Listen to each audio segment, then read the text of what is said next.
Salut les mecs. Alors aujourd'hui on va enfin parler d'un manga qui mérite largement son statut dans le Big 3 des seinen. Aux côtés de Berserk et de Vinland Saga, évidemment là il s'agira du chef-d'œuvre de Takehiko Inoue, Vagabond.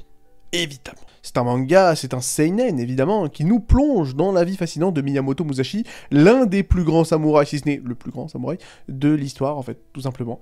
Et nous propose bien plus qu'une simple histoire de KPDP, en fait, de combat à l'épée ou je ne sais quoi. Là il s'agira d'une exploration profonde de la psychologie de ces personnages, d'un réalisme intense, avec un character design absolument somptueux, mais bon, voilà. Fallait-il en attendre moins de Monsieur Takehiko Inoue Sensei, hein, voilà, c'est normal. Voilà, mais c'est vraiment une véritable leçon de philosophie, ce manga. C'est quand même un truc de fou, donné un peu au compte-gouttes à travers les expériences de Musashi. Il s'agit effectivement de montrer un peu les réalités cachées du Bushido, de ce que veut dire vraiment la voie du sabre. Finalement, est-ce que ça vaut le coup ? Tu vois, c'est un manga absolument extraordinaire. Et justement, je voulais vous en parler. C'est-à-dire que, bon, bien souvent, à chaque fois, je parle de Vagabond de ci, de là dans mes vidéos, mais jusque-là, je n'en avais jamais vraiment parlé dans une vidéo bien particulière. Et bien, justement, on va y remédier. Donc, on va parler un peu de tout ça, de ce que je pense de ce manga, de mes personnages préférés, bref, voilà, de ce que je considère comme étant les meilleures parties de cette œuvre absolument extraordinaire. Je vais même parler de mes 2 combats préférés du manga, revenir sur certains personnages vraiment très fascinants comme Ito Saito, de façon un peu plus focus vis-à-vis du reste du manga, voilà. Bon bref, je vais me faire plaisir. Et surtout, on va pas se mentir, si je vous parle de ce manga maintenant, c'est pas juste parce que j'avais envie d'en parler, mais surtout parce que, voilà, malheureusement, Takehiko Inoue nous a fait comprendre de façon assez... il y a peu que, finalement, il a décidé d'abandonner son manga, quoi. Voilà, pour des raisons qui lui appartiennent, hein, il a décidé de jeter l'éponge, voilà, de laisser son manga tel quel. Écoutez, c'est triste, mais d'un autre côté, c'est pas tant une tragédie que ça, parce que je trouve que Vagabond a dit ce qu'il avait à dire, je trouve. Que ce soit au niveau du message, au niveau du développement de personnage, je pense que le meilleur était de toutes les manières derrière nous. Évidemment, c'est quand même assez triste que le manga se termine sans qu'on ait eu droit au fameux combat final entre Kojiro Sasaki et notre ami Miyamoto Musashi. C'est vrai que c'est assez con, mais bon, écoutez, c'est pas si grave. Je trouve quand même que le manga quand même atteint son pic lors du tome 26, 27, 28, avec le fameux combat, de toute façon on en parlera plus tard, vu qu'évidemment ça fait partie de mes 2 combats préférés, mais oui, le combat de Musashi versus les 70 samouraïs de Yoshioka, voilà, je trouve que c'était limite la fin du manga, thématiquement parlant, en termes de climax, d'intrigue et dramatique. J'ai vraiment trouvé que c'était un peu le terminus tout le monde descend, en termes du message et en termes du développement de personnage de Musashi.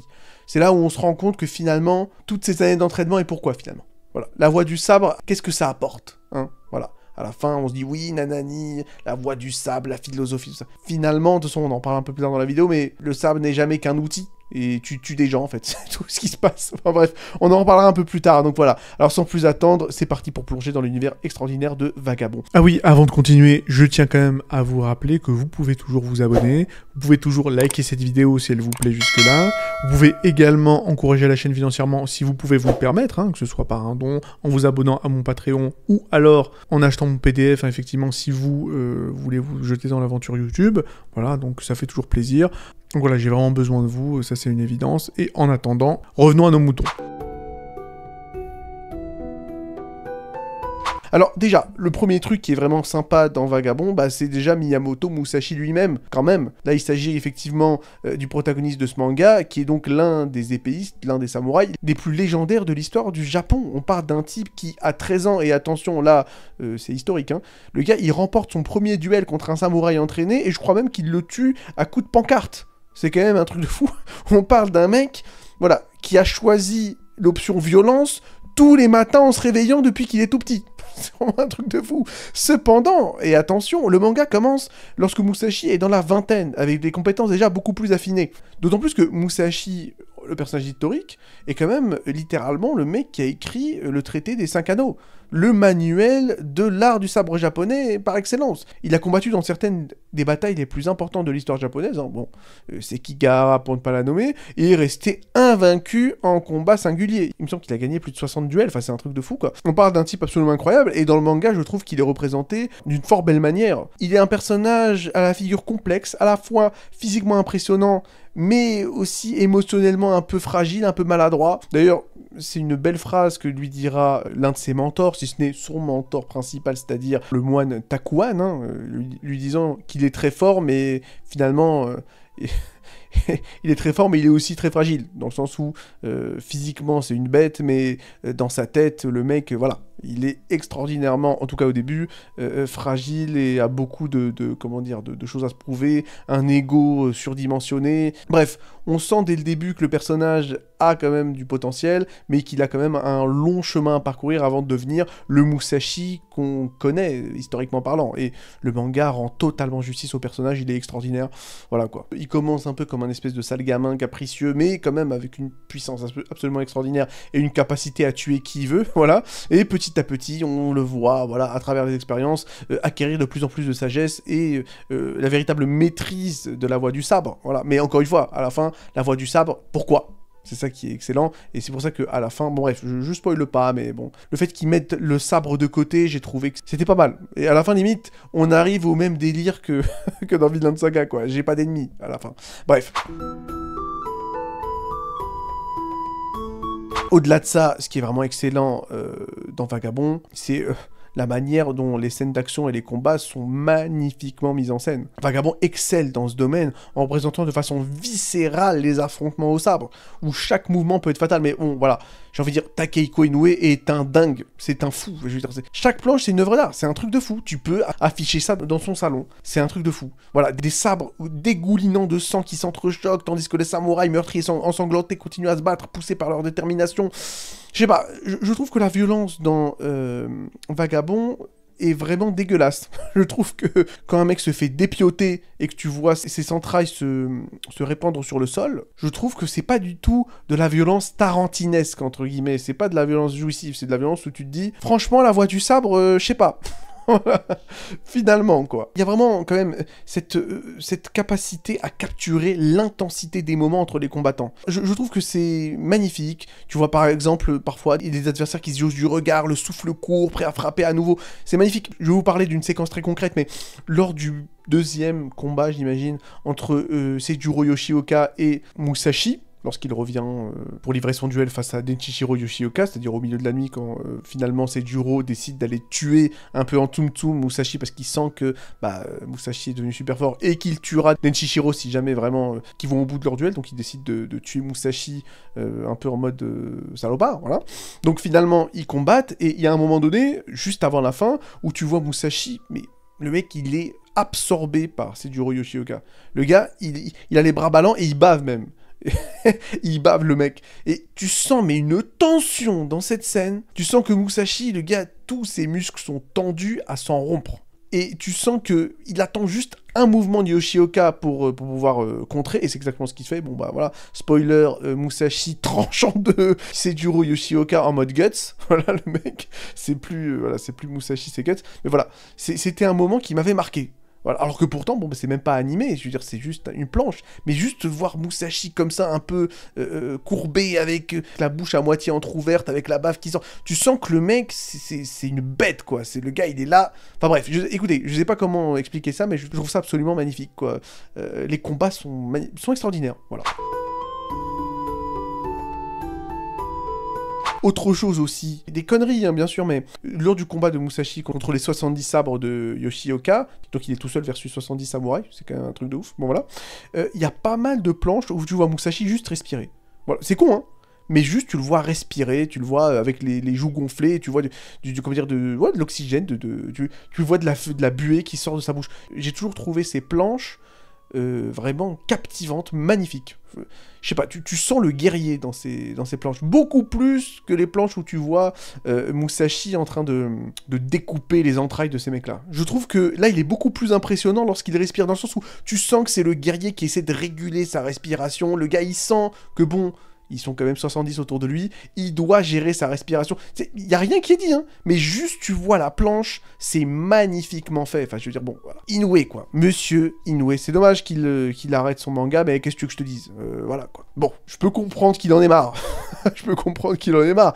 Mais voilà, enfin, je veux dire, c'est sa manière de dessiner Vagabond, je suis vraiment désolé. Et pourtant, vous me connaissez. Moi, le délire de l'art ou je sais pas quoi, c'est pas mon délire. Moi, en général, ce qui m'intéresse, c'est analyser les personnages, analyser l'écriture, pas forcément l'aspect visuel. Mais Vagabond, c'est un truc de fou, voilà. Les lignes nettes, les lignes précises. Le gars, il alterne entre un style minimaliste et des détails riches et texturés et structurés. Il peut consacrer plusieurs pages à illustrer des moments calmes, tout en rendant ses scènes visuellement engageantes. Lorsqu'il dessine une forêt, chaque feuille et chaque arbre prennent vie sous son pinceau. Et encore une fois, je suis un peu hypocrite parce que je me rappelle, j'avais eu un petit débat avec mes frérots qui CH à l'époque où effectivement j'ai eu le plaisir, d'ailleurs je les en remercie les frérots, de m'avoir invité sur un live de Berserk et j'avais effectivement eu un petit débat avec leurs camarades, avec Reggie il me semble, voilà, enfin, salutations à lui également, où on s'était un peu écharpé. Sur cette question de l'art et du fait qu'effectivement, il considérait comme étant totalement normal que notre ami Miura mettre 40 000 ans à sortir un tome juste parce qu'il doit prendre 3 mois pour dessiner un simple bateau. C'est vrai que je lui avais dit non. Je suis pas d'accord avec ça. Mais bon, voilà. On me dira que je suis hypocrite. Et c'est vrai, je le suis un peu. Mais là, j'avoue que c'est vraiment un truc de fou. Encore pour la forêt, je m'en fous un peu. C'est vrai que, bon, les forêts sont très bien dessinées, là-dessus, il n'y a pas de souci. Par contre, sur ce que je disais sur les duels et tout ça, non, franchement, pour moi, là-dessus, ça me dérange pas que Inoue prenne un peu plus de temps si c'est pour, effectivement, nous donner une telle mise en scène. Voilà, bon. Bon, au-delà de ça, et là par contre, effectivement, on va parler de quelque chose que j'ai un peu teasé jusque-là dans cette vidéo. Bon, on va parler effectivement des réalités un peu sombres, un peu trash du Bushido et de la voie du sabre. C'est-à-dire que, comme vous le savez, les samouraïs japonais vivaient sous un code d'honneur, hein, selon un code d'honneur appelé le Bushido. Hein, voilà. Et bien que largement débattu par les historiens, le consensus vis-à-vis de ce code, c'est qu'il est devenu de plus en plus strict avec le temps. Un peu comme le code chevaleresque, la réalité est quand même plus nuancée que les idéaux en fait. Et Vagabond montre bien la différence entre les actions réelles des samouraïs et la version idéalisée de leur conduite. Et Musashi, en tant qu'outsider, en tant que paria vivant en marge de la société, est à la fois un modèle de comportement honorable en tant que Bushido, mais également un exemple des pratiques les moins nobles, qui étaient inévitables lorsqu'on vivait un peu du sabre. C'est ça en fait le truc, c'est que finalement Musashi, et surtout on le voit, on en parle un peu plus tard, lors du fameux duel de Musashi versus les 70 sabres de Yoshioka, que finalement il a tué 70 mecs bien, finalement. 70 types qui étaient complètement des civils, des gens normaux, en fait. C'est ça qui est extraordinaire avec ce duel-là. C'est ça le truc. Et j'en parlerai un peu plus tard, et je comparerai ce duel avec le duel le combat de Guts dans Berserk, effectivement, lorsqu'il se bat contre les 100 soldats de Adon lors de l'arc de l'âge d'or. J'en parlerai un peu plus tard, donc je vais pas trop en parler, mais là, contrairement à la séquence avec Guts, le vrai méchant dans cette histoire, c'est Musashi. C'est quand même un truc de fou. Et on voit, encore une fois, à la fin, finalement, le Bushido, mais pourquoi? Pourquoi faire? Voilà, la voie du sabre, mais pourquoi faire? Finalement. Il y a 70 mecs bien, 70 mecs qui ont des familles, qui ont des rêves, qui sont morts pour rien, alors qu'en plus, Musashi les a vus de loin. C'est lui qui a choisi d'aller se battre contre eux. Il aurait pu les esquiver totalement, en fait. Il aurait pu les esquiver totalement. D'ailleurs, au début, il voulait les esquiver. Finalement, il se retourne, il dit, bon, je vais quand même y aller. Je vais y aller, histoire de mettre les pendules à l'heure. Voilà. C'est quand même un truc de fou. Et le pire, c'est qu'à la fin, on lui demande pourquoi t'y es allé. Et il dit, je sais pas. Il sait même pas. C'est ça, en fait, le truc. La voie du sabre pour rien. Voilà. Comme dirait l'autre, mort pour rien avec Erwin Smith. Voilà, finalement, la voie du sabre pour rien avec notre ami Musashi. Enfin bref, c'est vraiment super. Et au-delà de ça, et c'est autre chose qu'il faut effectivement souligner, c'est qu'il y a quand même une certaine fidélité historique avec Vagabond. Dans le sens où, oui, c'est une œuvre de fiction historique. Ce qui ne garantit pas toujours une grande fidélité vis-à-vis du fait, mais bon, cependant, le manga parvient quand même à capturer l'époque avec une précision assez surprenante. L'histoire commence alors que le Japon émerge de la période du chaos des États en guerre, hein, voilà, à l'époque du Sengoku Jidai, hein, pour effectivement les historiens japonais qui regardent... cette chaîne, si tu en as un ou deux, bon voilà, afin de devenir une nation unifiée sous le shogunat de Tokugawa. Et à partir de là, les samouraïs et les bandits tentent de s'imposer, alors que l'avenir de nombreuses familles puissantes devient incertain. Et toutes ces figures historiques importantes, telles que le moine Takuan Soho, apparaissent dans le manga, tandis que l'école de sabre Yagyu Shinkage, bien que réelle, est aussi au cœur de l'arc de Kyoto. Donc il y a quand même, encore une fois, une fidélité historique. Et c'est vrai que moi, à la limite, l'autre manga qui parle un peu de l'histoire du Japon sur toute l'époque, voilà, de l'ère Sengoku et tout ça, c'est un peu... c'est Kenshin le Vagabond. Voilà, donc bon, c'est vrai qu'en termes de réalité historique, je pense que, bon, Vagabond, c'est un peu mieux que Kenshin le Vagabond. C'est sûr, il y a Vagabond dans les deux titres, quoique le titre japonais de Kenshin le Vagabond, c'est Rurouni Kenshin, mais bon, bref, vous avez compris.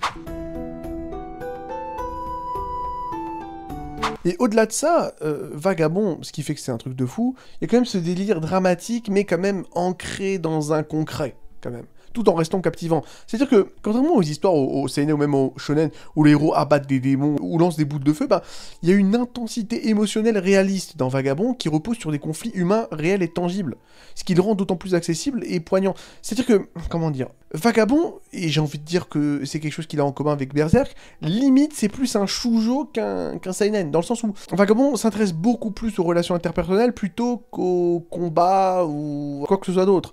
Pour moi, l'un des meilleurs arcs narratifs de l'histoire de la fiction, voilà, bon, généralement je dis que le meilleur arc narratif de l'histoire de la fiction, celui que je mets au-dessus de tout le monde, c'est effectivement l'arc lors de la saison 3 de Shingeki no Kyojin, donc le retour à Shiganshina, la bataille de Shiganshina, bon bref, voilà, Shinzo Wososugeyo, le sacrifice de Erwin, blablabla, Titan Bestial, vous connaissez, bon, ça c'est le number 1. Je dirais que le number 2, je dirais qu'effectivement, c'est l'arc narratif avec Kojiro Sasaki et Kanemaki Chisai. Voilà. Si tu fous ça en animé, je pense que le monde de l'animation se casse en deux. Parce qu'il y a beaucoup de gens qui n'ont jamais lu Vagabond, hein, en réalité. Qui ne connaissent pas Vagabond. Même si Vagabond fait quand même partie du Big 3 Seinen, il y en a beaucoup qui savent même pas ce que c'est. Étant donné que ça n'a jamais été animé, en fait. Moi, je vous le dis, juste tu animes cet arc, hein, l'arc de Jisai et de Kojiro Sasaki, il y a le monde de l'animation qui se casse en 5. C'est tellement c'est un truc de fou. Tellement c'est un truc de dingue. Tous ceux qui ont lu le manga, je pense, ne peuvent être que d'accord avec moi. Voilà. En gros, c'est quoi cet arc narratif? Il me semble que c'est juste après le duel entre Musashi et Baiken Shishido. Duel d'ailleurs dont on parlera juste après.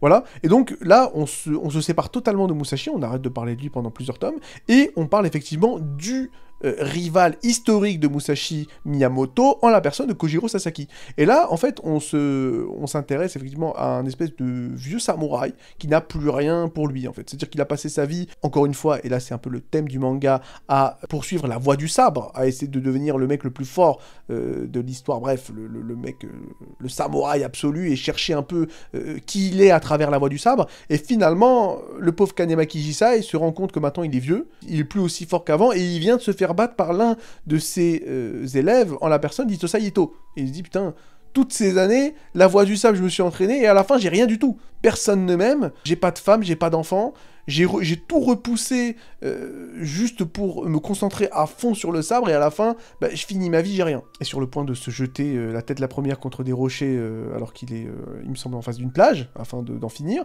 eh ben il trouve effectivement un petit bébé, et donc évidemment, là, il s'agira de Kojiro Sasaki. Et donc Kanemaki, au début, bah, il sait pas trop quoi faire de ce bébé. Bon, il le prend, il veut devenir son père, mais finalement, au bout de quelques jours, il l'abandonne, et il le donne à des paysans qui sont pas trop loin. Finalement, il revient pour le chercher, et bon an, mal an, bah, il devient vraiment le père de ce petit. Et je trouve que cet arc narratif est l'un des plus émouvants de l'histoire de la fiction. Je trouve ça, mais écrit d'une façon, mais vraiment... juste à vous en parler, j'ai des frissons. Je trouve ça magnifique. Voilà, la manière dont Kanemaki est plus tellement bien écrit, parce que tu sens que le gars, il sait pas trop sociabiliser, même la manière dont il parle aux gens, ça se voit qu'il sait pas trop comment s'intégrer à un tissu social, il est décalé socialement, tu sens qu'il est décalibré, tu vois, il essaie quand même de devenir papa, il sait pas comment faire, bon, tu sens qu'il a voué sa vie à la voie du sabre, et finalement, bah, il a rien. Et la seule chose qui n'appartient pas au sabre dans sa vie, bah, c'est son petit Kojiro Sasaki. D'autant plus que il passera la moitié de sa vie avec Kojiro à essayer de l'empêcher autant que faire se peut de prendre un sabre, parce qu'il sait ce que ça lui a rendu en fait, c'est-à-dire rien du tout. Je sais pas, je trouvais ça magnifique la manière dont il s'occupe de Kojiro. À la fin, il y a Itosai Ito bien sûr qui revient le voir et qui lui dit, d'ailleurs Itosai Ito, on en parle un peu plus tard, qui lui dit ouais bah alors ça va maître. Et bon, tu vois évidemment que Kanemaki il aime pas Ito, puisque bah, Ito c'est celui qui lui a fait rendre compte que finalement il a raté sa vie. Vu qu'il s'est fait défoncer par son propre élève, c'est-à-dire Ito, et à la fin il se rend compte, bah putain, je me suis fait exploser par mon élève, et à la fin j'ai rien du tout.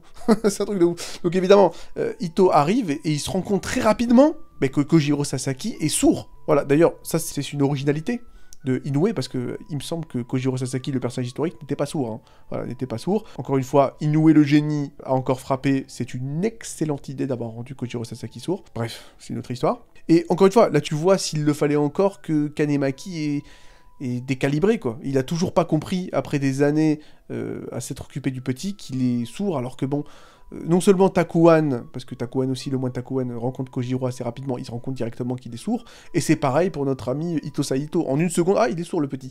Et Kanemaki, au début, il fait, mais non, il est pas sourd, arrête tes conneries. Il dit, si, il est sourd. Et tu vois Kanemaki est en train de crier aux oreilles de Kojiro, et Kojiro, bah, il applaudit, ah, ça va papa, ou je sais pas quoi. Bref, il comprend rien. Que le gars, il commence à chialer en mode, putain, mais toutes ces années, j'ai pas su que tu étais sourd, je suis vraiment désolé. Bref, là, je commence à partir en couille, et je commence à radoter. C'est juste pour vous dire que j'aime beaucoup cet arc narratif, je le trouve magnifique. Voilà, tout simplement. Saito est un personnage donc Blood Knight, hein. Donc c'est un mec qui ne vit que pour le combat. Mais Ito est différent, il a vraiment beaucoup de facettes, comme le fait par exemple qu'il aime beaucoup son maître, donc le mec qui lui a appris le sabre, mais un jour évidemment Ito l'a battu, voilà, le vieux maître, et le maître lui en veut beaucoup pour ça. Donc à chaque fois qu'il revient pour lui dire bonjour à son vieux maître, oh merci maître, sensei, je vous aime beaucoup. Évidemment le maître qui s'est fait défoncer par Ito fait ah, casse-toi, je veux plus te voir. C'est assez marrant en fait, à chaque fois il fait ouais monsieur, nanani. Ça lui donne un petit côté humain, voilà. En plus il a sa relation avec Kojiro, le côté un peu mentor aussi. Bref, voilà, Ito quand même est un personnage humain et c'est pas juste en mode ouais baston. Et puis il y a le côté un peu philosophique, hein, le côté un peu Valar Morghulis, le côté un peu tous les hommes doivent mourir de d'Ito Saito qui lui donne un petit côté philosophique, bref. Et donc là effectivement il sera question du combat entre Musashi et Baiken Shishido. Donc le faux Baiken Shishido, hein. Ou plutôt Kohei Tsujikaze, hein, pour ceux qui ont lu le manga, hein, bon. Vous saurez de quoi je parle, parce que je vais essayer de vous la faire courte. Kohei Tsujikaze était donc plus ou moins le rival de Musashi, donc de Takezo, au tout début du manga. Bon, voilà, c'est un mec effectivement une espèce de gros taré, un mec qui est très similaire d'ailleurs à Takezo au début du manga, c'est-à-dire que Takezo comme Tsujikaze sont deux gamins qui sont un peu repoussés par tout le monde, un peu craints par tout le monde, considérés comme des monstres, des jeunes garçons, une certaine tendance à être des gros salopards et qui sont un peu mis de côté par la société, voilà. Mais lorsque Musashi, des années plus tard, refait la rencontre de Kohei Tsujikaze, eh bien, déjà, il a pris un autre nom, il a pris le nom de Baiken Shishido, et surtout, il est devenu le père adoptif d'une petite fille. Et donc, ce qui est intéressant avec ce duel, bon, déjà, on va dire la vérité, déjà, le truc le plus stylé, c'est quand même, on voit dans ce combat la première utilisation de Musashi de son fameux style Nitoryu, c'est-à-dire avec ses deux sabres. C'est la première fois que on voit dans le manga Musashi utiliser ses deux sabres, donc Musashi, Takezo, bref. Takezo c'est son vrai nom, mais Musashi c'est son nom de samouraï. Effectivement, ça représente un moment clé de sa transformation, le fait qu'il utilise deux sabres, bon, voilà. Et en parallèle, l'histoire émouvante de Tsujikaze alias Baiken, et donc avec sa fille adoptive, ajoute une couche de profondeur illustrant la rédemption trouvée par chacun des combattants. Tous les deux, que ce soit Takezo d'un côté ou Tsujikaze de l'autre, étaient des parias à la base au début du manga, des monstres craints et rejetés par la société, et finalement ils ont trouvé leur place. Voilà, Musashi a trouvé sa place grâce à la voix du sabre, et Tsujikaze a trouvé sa place en devenant le père adoptif de la petite fille. C'est un duel super, vraiment émouvant. La scène dont j'ai envie de vous parler justement, elle est très simple dans le concept. Musashi vient de tuer les frères Yoshioka, c'est-à-dire Seijuro et Tenshinshiro, respectivement, dans 2 duels parfaitement honorables. Cependant, les élèves de l'école de sabre Yoshioka décident quand même de se venger, et attendent à plus de 70 que Musashi sorte de la ville afin de le tuer, et donc, par là même, de venger leur maître. Musashi les voit de très loin, devine leur but, et décide quand même de se jeter dans la gueule du loup sans raison apparente. Il y va dans un combat complètement dingue à 1 versus 70, et Musashi les extermine tous en l'espace d'une bonne heure bien tassée. Le combat est magistralement dessiné, merci Inoue, j'ai envie de dire c'est normal, et gore à souhait. Donc voilà, c'est tout. Alors, certains d'entre vous me diront que les combats sanglants, où le héros effectivement déboîte des dizaines d'adversaires en même temps, ça n'a rien de bien extraordinaire, surtout dans les mangas. Et peut-être même que les plus sagaces d'entre vous me donneront l'exemple du manga Berserk. Durant l'âge d'or, la fameuse scène, la fameuse séquence où Guts tue à lui tout seul une centaine d'hommes, dans des circonstances qui, vues de loin, peuvent être comparables à celles de la scène de Vagabond dont je viens de vous parler. Et justement, je trouve que de comparer ces 2 moments, c'est-à-dire celui dans Berserk et celui dans Vagabond, c'est parfait, pour montrer à quel point la scène de Vagabond est incroyable, mais également terrifiante. Alors, dans Berserk, la séquence dont je viens de vous parler où Guts déboîte une centaine de soldats, faut le dire, Guts se fait prendre par surprise par les soldats, il n'a pas beaucoup de choix que de riposter et de combattre, et en plus de ça, il le fait pour protéger la vie de Casca. Alors que, dans Vagabond, c'est Musashi lui-même qui se jette dans la bataille alors qu'il aurait pu largement esquiver tous les Yoshioka. Il n'a aucune raison de les tuer, d'autant qu'il a battu les frères Yoshioka dans des duels honorables, permettez-moi de vous le rappeler. Mais Musashi y va quand même, sans même comprendre lui-même pourquoi il y va. Et surtout, la plus grande différence entre ces deux passages, c'est-à-dire Berserk et Vagabond, c'est que les soldats que Guts affronte ne sont pas humanisés le moins du monde. Dans Berserk, les soldats de Adon sont des sombres soudards, des mercenaires sans âme, donc à la solde du misérable Adon, et quand ils se font dessouder par pack de 10 par Guts, à un instant on va se mettre à les prendre en pitié. Tout le contraire de cette même scène dans Vagabond, où chacun des samouraïs que Musashi massacre est humanisé. On voit que ce sont des gens simples, pour la plupart bons et vertueux, extrêmement attachés à leur maître Yoshioka et qui veulent simplement les venger. Certains même se rendent compte avec horreur qu'en partant de chez eux ce matin pour tendre cette fameuse embuscade à Musashi, aucun d'entre eux ne se doutait qu'ils n'allaient probablement pas revenir. Il y a un moment d'ailleurs qui m'a particulièrement marqué, d'un jeune samouraï qui s'était laissé un peu de brioche sur la table de chez lui juste avant de partir pour aller tuer Musashi, pensant qu'il allait pouvoir la terminer à son retour, cette brioche, sans savoir qu'il allait se faire en fait faucher par le sabre ensanglanté de Musashi. Et justement, l'ironie dans cette scène, c'est que le seul personnage qui n'est pas humanisé dans cette séquence, c'est Musashi lui-même, qui en est réduit à être une machine à tuer, qui tue sans aucune raison. Musashi, contrairement à Guts, n'a personne à protéger. Il aurait pu s'enfuir à de multiples reprises, pourtant il choisit de ne pas le faire, et ce, délibérément. Donc voilà, je pense qu'on le verra se fendre de pas mal de commentaires sous cette vidéo, donc voilà. Hein. Mais bon, à part ça, si vous avez d'autres choses à dire, n'hésitez pas dans les commentaires. En tout cas, abonnez-vous pour encourager la chaîne, likez la vidéo si elle vous a plu, prenez soin de vous et à la prochaine.